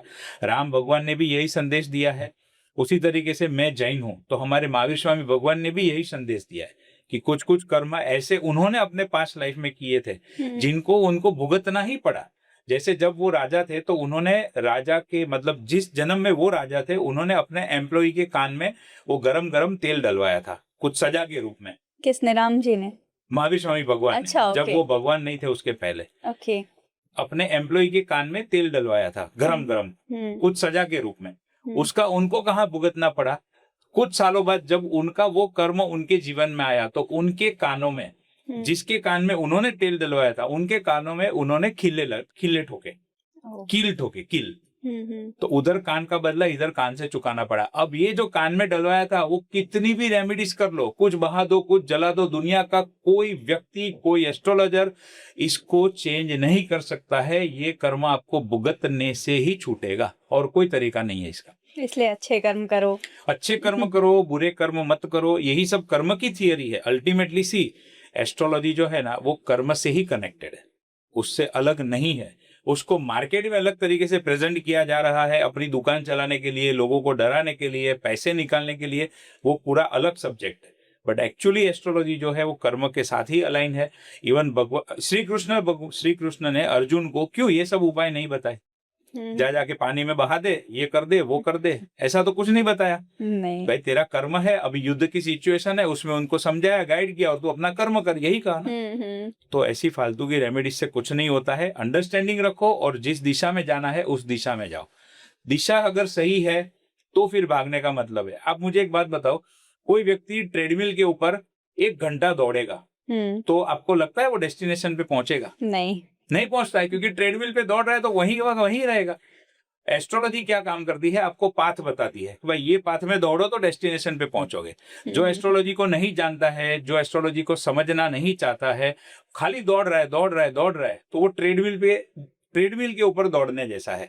दौड़ते रहेगा, पूरी जिंदगी दौड़ते रहेगा, at the end of the day वहां पर ही वो खड़ा मिलेगा आपको। बिल्कुल बिल्कुल। तो ये आपको पाथ दिखाती है, जादू की छड़ी नहीं है, बदली करने का कोई नहीं है, अलाइनमेंट करने का ये शास्त्र है। जो कर्म आपके जीवन में कुंडली में लिखे हैं उससे आप अलाइन कर लो और आगे बढ़ो, सिंपल है।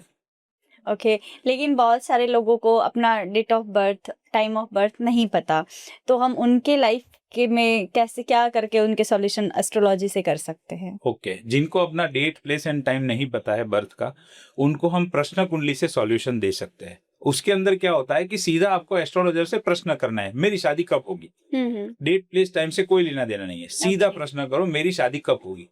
तो वो इसकी एक पद्धति होती है, उससे प्रश्न कुंडली बनाएंगे एस्ट्रोलॉजर और आपको आंसर दे देंगे। और प्रश्न कुंडली कोई भी चीज का क्वेश्चन आप पूछ सकते हो। एक ही चीज है कि उसकी जेन्युइन रिक्वायरमेंट होनी चाहिए। अब कुछ लोग एस्ट्रोलॉजर की टेस्ट लेने को निकलेंगे कि देखूं तो सही कितना अच्छा है, कितना सही है, वैसे प्रश्न कुंडली काम नहीं करती है। आपकी अगर जेन्युइन रिक्वायरमेंट होगी तो प्रश्न कुंडली से जो आंसर मिलता है बहुत बढ़िया आंसर मिलता है। और प्रश्न कुंडली सिर्फ ये शादी कब होगी उसमें नहीं, कोई भी एरिया में क्वेश्चन आप पूछ सकते हो। जैसे मान लो मुझे कोई नया घर लेना है, मुझे 3 घर पसंद आ गए, अब 3 में से मैं कौन सा घर लूं, वो मेरे माइंड में अभी कंफ्यूजन है, तो भी आप प्रश्न कुंडली कर सकते हो। ऐसे अलग अलग जेन्युइन क्वेश्चन की जो रिक्वायरमेंट है उसके लिए आप प्रश्न कुंडली करके उसका आंसर लेके उससे हम गाइड कर सकते हैं। थोड़ा राशियों के बारे में बात करेंगे। जैसे कि 12 राशियां होती हैं, उसमें जितने भी लोग हैं, जैसे कि कोई मीन राशि का है, कोई वृश्चिक राशि है, कोई कुंभ राशि है, तो ये हम कैसे डिसाइड करते हैं? क्योंकि बहुत सारे लोग अपना नाम का फर्स्ट लेटर उठा के कि मेरा नाम निधि है तो मेरा N से 9 से शुरू होगा, फिर उसके हिसाब से कर लिया।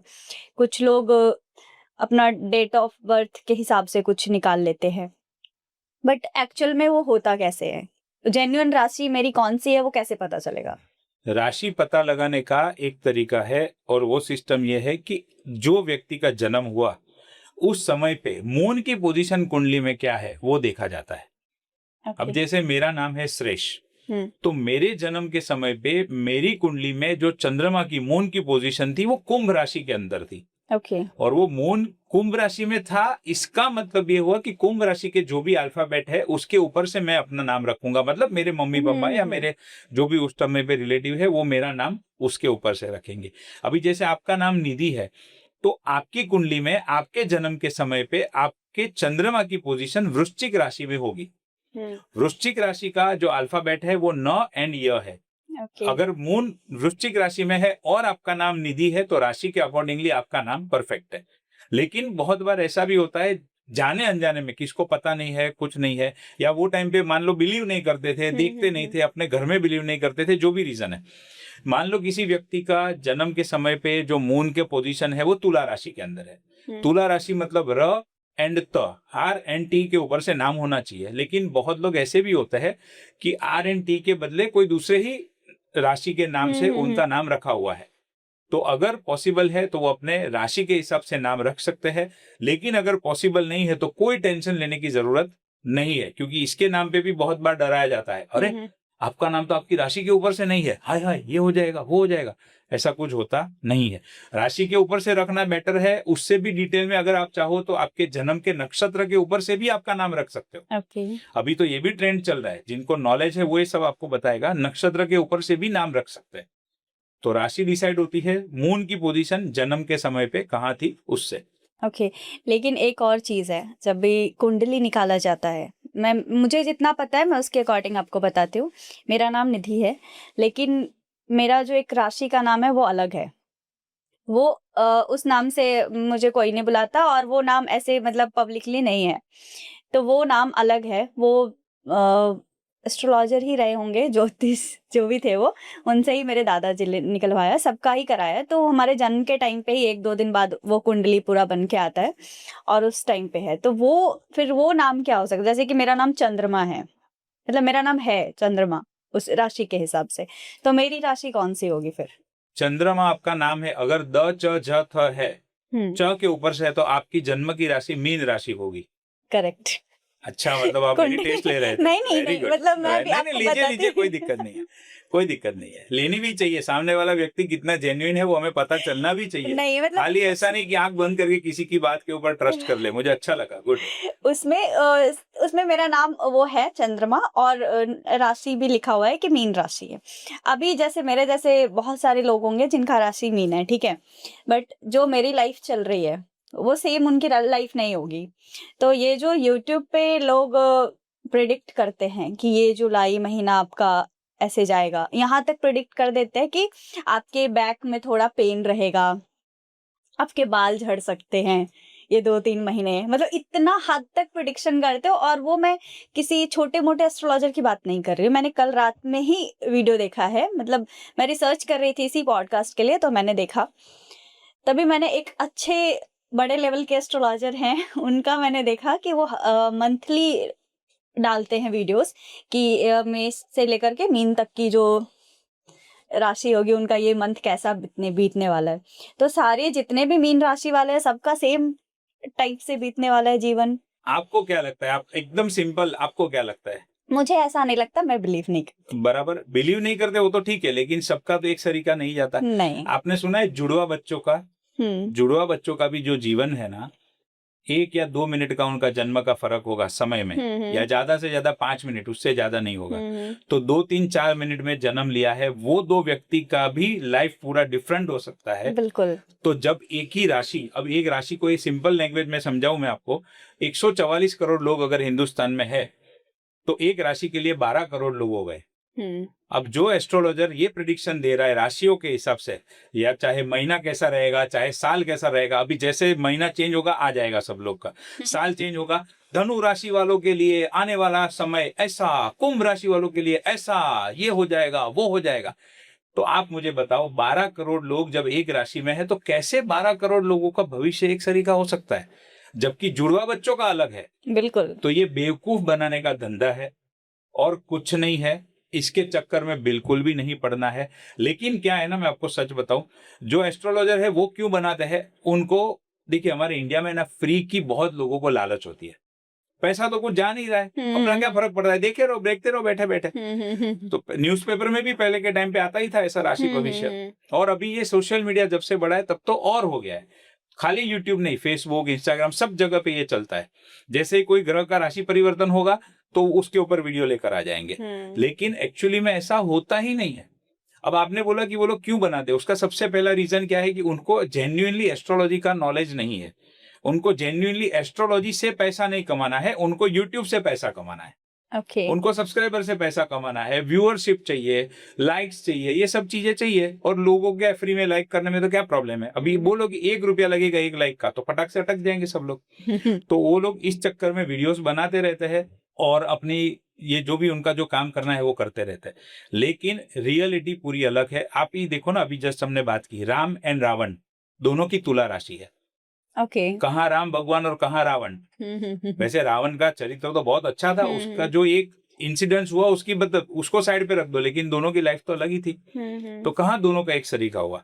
तो ये राशि का जो प्रेडिक्शन है वो बेवकूफ बनाने के सिवा और कुछ नहीं है। और दूसरा, उसके अंदर मान लो गलत भी हुआ तो कौन पकड़ने वाला है? बिल्कुल, आपने उसको पैसा तो दिया नहीं है कि आप उसको पकड़ोगे, और वो भी बोलेगा मैंने थोड़ी बोला है देखने के लिए, आपने देखा, मैं क्या करूं। उसकी एक्यूरेसी कितनी होगी? 20-30%। और एक और इंटरेस्टिंग बात आपको बताता हूँ, एक्यूरेट प्रिडिक्शन के लिए जितना राशियों का यूज होता है उससे ज्यादा लग्न का यूज होता है। क्योंकि हमारी कुंडली में जो राशियों के प्रिडिक्शन होता है, राशि जो है वो डिसाइड होती है चंद्रमा की पोजीशन से। और मून एक राशि के अंदर 2.25 दिन तक रहता है। तो 2.25 दिन तक जितने बच्चों का जन्म हुआ उनकी राशि एक ही आएगी, लेकिन उनका भविष्य अलग होगा। और उसी के साथ साथ में अगर मैं लग्न के हिसाब से प्रिडिक्शन करता हूं तो लग्न हर 2 घंटे में चेंज होता है। तो उसका ही अंदर भी ये तो सेम चीज ही होगी कि 2 घंटे में जितने बच्चों का जन्म हुआ सेम भविष्य नहीं होगा। तो इस तरीके से मेहरबानी करके ऐसे कोई भी चक्कर में पड़ना नहीं है। मैंने कल रात स्टडी करते करते आपका यूट्यूब चैनल भी देखा, उस पे एक भी वीडियो, मतलब एक शायद था वीडियो ऐसे राशि वाले, तो वो आपने किस एक्सपेरिमेंट के लिए बनाया था मुझे बताइए। अच्छा, आपने वर्ड परफेक्ट यूज किया है, एक्सपेरिमेंट। जेन्युइनली मैं सोच रहा था, मैं देख रहा था कि ये लोग इतनी राशियों के ऊपर से प्रेडिक्शन वाले ये सब वीडियोस बनाते हैं, क्या पर्पस हो सकता है। अब मैंने देखा, मुझे लगा कि ये सब्सक्राइबर का ही चक्कर है और कुछ चक्कर नहीं है। मेरे तो इतने ज्यादा कुछ सब्सक्राइबर है नहीं यूट्यूब पे, क्योंकि मेरा जो पर्पस है वो सब्सक्राइबर बढ़ाने का नहीं है। मेरा पर्पस जो है वो जेन्युइनली कंसल्टेशन करना है, उससे जेन्युइनली लोगों को गाइड करके उसमें से इनकम करना है।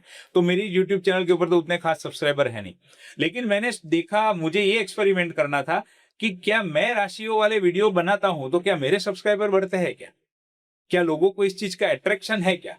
तो मुझे वो एक्सपेरिमेंट करना था। इसके लिए सिर्फ और सिर्फ एक बार, मेरे YouTube चैनल के ऊपर लगभग 300 से ज्यादा वीडियोस है आज के दिन में, लेकिन सिर्फ एक ही बार मैंने वो राशियों के ऊपर से प्रिडिक्शन को लेकर एक बार एक वीडियो बनाया।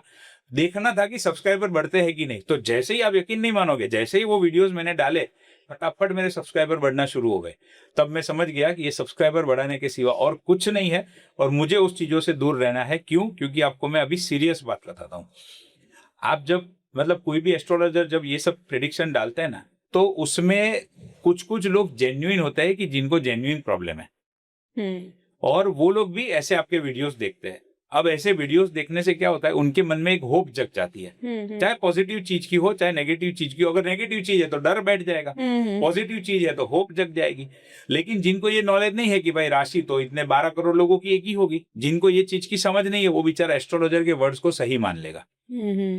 और अगर डर बैठेगा तो बेचारा डर के मारे हैरान परेशान हो जाएगा, और खुश, अगर उसको हैप्पीनेस, मतलब आशा जग गई, हाँ होगा होगा होगा, और बाद में नहीं होता है, क्योंकि राशियों के ऊपर से जो प्रेडिक्शन किया है उसकी एक्यूरेसी 10-20-30% से ऊपर कुछ नहीं है, और वो भी तुक्का है।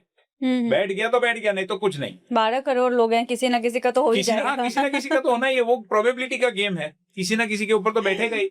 सिंपल सी चीज है। अब जिसका डर बैठ गया है वो भी बेचारा परेशान हो जाएगा, और जो होप लेके बैठा है अल्टीमेटली नहीं हुआ तो भी बेचारा परेशान हो जाएगा। और मुझे किसी की फीलिंग के साथ में ऐसा खेलना नहीं है। मेरे सब्सक्राइबर नहीं बढ़ेंगे, मुझे कोई फर्क नहीं पड़ता है। और इसके लिए फिर वो एक ही बार एक्सपेरिमेंट मैंने किया, बाद में मैंने बंद कर दिया। अभी भी आप देखोगे मैंने बिल्कुल नहीं बनाया, चाहे तो बना सकता हूँ, लेकिन इसीलिए मैंने यूज किया ना कि एक्सपेरिमेंट था वो आपका। एग्जैक्टली एक्सपेरिमेंट था। और एक और चीज है, ये आप ऑडियंस से बताइए कि जो लोग ऐसे एस्ट्रोलॉजर्स को देख करके बहुत सारे रिलेशन में भी इफेक्ट आते होंगे इसकी वजह से, क्योंकि कई बार बोल देते हैं कि ये वृश्चिक राशि वाली लड़कियां ऐसी होती हैं या कुंभ राशि वाले लड़के ऐसे होते हैं। तो वो जो पार्टनर्स है ना, उनके मन में कहीं ना कहीं, अगर कोई एक बंदा जो सीरियसली एस्ट्रो को फॉलो कर रहा है, बहुत लोग ऐसे हैं कि बहुत, मतलब तहे दिल से उस चीज को फॉलो भी कर रहे हैं, उनको सीरियसली रिक्वायरमेंट भी है, जेन्युइन रिक्वायरमेंट भी है उनकी। तो फिर वो चीज ना अपने पार्टनर को लेकर के फिर उनके रिलेशनशिप में वो दरार का काम कर जाता है। तो इस चीज के लिए आप थोड़ा एक्सप्लेन करिए कैमरे की तरफ देख के ऑडियंस को कि ऐसी चीजों पे वो क्या रिएक्ट करे, कैसे इग्नोर करे, क्या करे वो। सिंपली ऐसे वीडियोस को आपको इग्नोर करना है। मेहरबानी करके आप ये सब चक्कर में मत पड़िए। कभी भी ऐसा कुछ नहीं होता है कि तुला राशि वाले के लिए ये राशि अच्छी और ये राशि खराब, क्योंकि राशि मतलब एक, जब भी अभी हमने बात की, एक राशि में 12 करोड़ लोग हैं, तो वो सब आपके लिए खराब है या आपके लिए नेगेटिव है, ऐसा बिल्कुल भी नहीं होता है। और सब आपके लिए पॉजिटिव है, ऐसा भी नहीं होता है। वो डिपेंड करता है कि दोनों की कुंडली का मैच मेकिंग कैसे हुआ है, और मैच मेकिंग भी एक पूरा डिटेल वाला सब्जेक्ट है। इन शॉर्ट में आपको ये कहूंगा कि ऐसा कुछ भी नहीं है कि ये राशि वाले के लिए ये अच्छा है और ये राशि के वाले के लिए ये बुरा है। ऐसा कुछ नहीं है। आपका जो भी लाइफ पार्टनर है, भगवान ने डिसाइड किया है, वो आपके लिए अच्छा ही है, तभी डिसाइड किया है। उसको पॉजिटिवली लीजिए और उसी तरीके से आपको आगे बढ़ना है।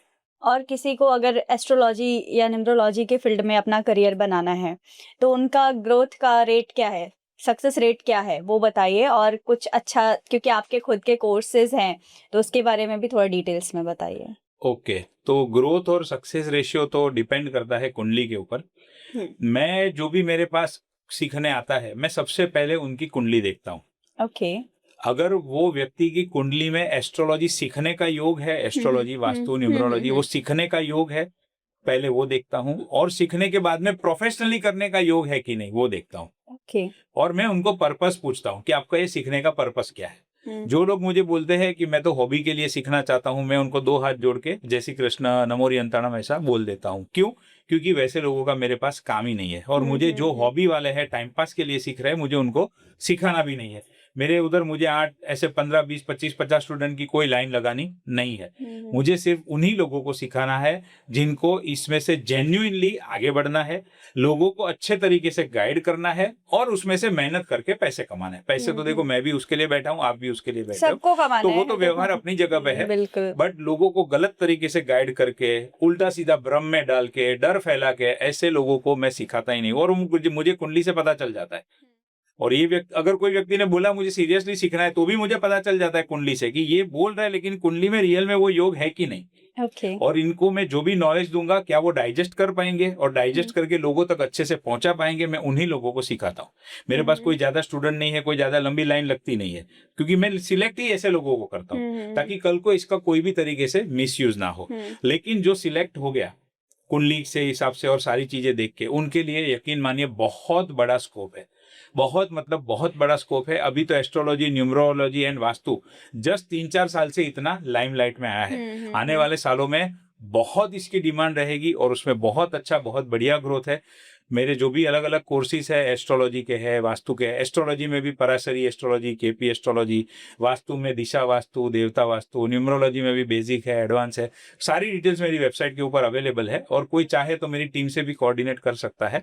मैं चाहूंगा यहाँ पर इसको रिस्ट्रिक्ट करके, और कुछ इंपॉर्टेंट इन्फॉर्मेशन है तो हम उनको दे सकते हैं। बिल्कुल। और एक लास्ट क्वेश्चन, 26-27 के लिए कोई ऐसा प्रेडिक्शन जो आपने किया हो अभी, स्टॉक मार्केट या कुछ भी इकोनॉमिक के रिलेटेड कुछ? राइट। तो स्टॉक मार्केट, रियल एस्टेट को लेकर मैंने मेरे यूट्यूब चैनल के ऊपर बहुत डिटेल में वीडियो डाला है। यहाँ पर मैं प्रिडिक्शन बता दूंगा, उसका लॉजिक समझना है, रीजन समझना है, तो मेरी चैनल से वो वीडियो डिटेल में देखा जा सकता है। सबसे पहला प्रिडिक्शन ये है कि 31 अक्टूबर 2026 के बाद में स्टॉक मार्केट बहुत बुरी तरीके से क्रैश होने वाला है। स्टॉक मार्केट में 2008 से भी बड़ा वाला क्रैश आने वाला है। और यकीन मानिए, ये जो क्रैश होगा वो सिर्फ 2-4 दिन का खेल या 1-2 महीनों का खेल नहीं होगा।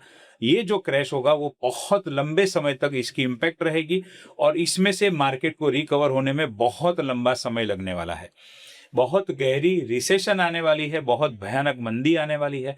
1929 का द ग्रेट रिसेशन का एक पीरियड कहा जाता है, जो मेरे चैनल पे है, डिटेल में डाला है, उसको अगर आपको इंटरेस्ट हो तो देख सकते हो। तो उस समय पे जो हालात हुए थे, वो सेम हालात इस समय पे बनने जा रहे हैं।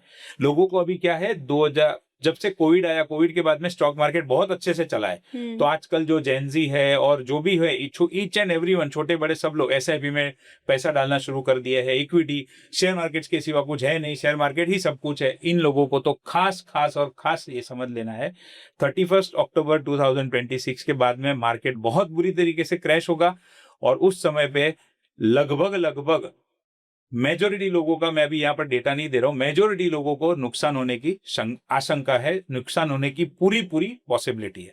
तो बहुत समझ के रहना है। रहा सवाल रियल एस्टेट का, अप्रैल 2027 के बाद में रियल एस्टेट का डाउनफॉल शुरू हो जाएगा, और उसकी मेजर इंपैक्ट जो है वो अप्रैल 2028 से लेकर लगभग अप्रैल 2030 तक रियल एस्टेट भी बहुत बुरी तरीके से डाउन होगा। कॉमर्शियल में ज्यादा रेट्स गिरेंगे, रेसिडेंशियल में कम गिरेंगे, लेकिन गिरेंगे तो उसमें भी। तो जो भी डेवलपर्स है, जो भी बिल्डर्स है, और जो भी खास करके रियल एस्टेट के इन्वेस्टर है, उनको भी बहुत संभाल के फूक के कदम रखना होगा। कोई भी बड़े कर्जे में ना फंसे, कोई भी बहुत बड़ी लोन के चक्कर में ना पड़े, और जिनको जेन्युइनली रिक्वायरमेंट है घर लेने की, और उनको घर लेना है तो घर लीजिए, लेकिन जितना हो सके उतना अपने पैसों से ज्यादा लीजिए, लोन के चक्कर में मत पड़िए। और अगर हो सके तो 2-3 साल निकाल दीजिए, उसके बाद में घर लीजिए, क्योंकि जब वो पीरियड जो मैंने बताया वो पीरियड आएगा तो रियल एस्टेट के 15-20% आपको कम रेट में प्रॉपर्टीज मिल जाएगी, अच्छी प्रॉपर्टी मिल जाएगी, तो आपका रहने का भी काम हो जाएगा, और उसका ग्रोथ भी आपको अच्छा मिलेगा। ओके, मीन्स कि लेने वाले लोग ले सकते हैं। हाँ, जेन्युइन रहने की रिक्वायरमेंट है वो लेंगे। अभी क्या करेंगे, चॉइस नहीं है ना। घर में लड़का बड़ा हो गया, उसकी शादी करनी है, अब शादी नहीं, अभी सिचुएशन ऐसी है कि अभी घर छोटा होगा तो लड़की नहीं आएगी, तो घर तो बड़ा लेना ही पड़ेगा। तो उसको तो जेन्युइन रिक्वायरमेंट है, उसमें क्या है, उसको बेचना नहीं है ना। ओके, मीन्स जो रहने के लिए ले रहे हैं उनके लिए बेनिफिट होने वाला है कि अब उनके पास चॉइस नहीं है, इसके लिए वो लोग भले ले, लेकिन लोन के चक्कर में ना पड़े। ओके, जितना हो सके उतना सेल्फ फाइनेंस से ले, और अगर पॉसिबल है तो अवॉइड करें। ये जो 2030 तक का समय है, खाली भारत के लिए नहीं, खाली रियल एस्टेट के लिए नहीं, ऑल ओवर वर्ल्ड के लिए बहुत बुरा और बहुत खराब समय होने वाला है। ग्रेट रिसेशन और बहुत जगह पे रियल एस्टेट के दाम भी गिरने वाले हैं। तो ये हो सके तो ये समय निकाल दीजिए, उसके बाद में करिए। या आपके पास अभी कैश ऑन हैंड है, मतलब अभी पैसा है, तो आप संभाल के रखिए। जब ये रेट गिरेंगे ना, तब आप लेंगे तो बहुत अच्छा बेनिफिट होगा उसका। Okay, yes. आपसे बात करने के लिए तो और भी 50 क्वेश्चंस आ रहे हैं मेरे मन में, बट टाइम के कमी के कारण हम वो किसी और टाइम पे करेंगे इस चीज को वापस। डेफिनेटली। बट आपसे बात करके बहुत अच्छा लगा, बहुत जेन्युइन लगा, सीरियसली लगा, सब कुछ अच्छा लगा, और लोगों ऑडियंस को भी अच्छा ही लगा। Thank you so much.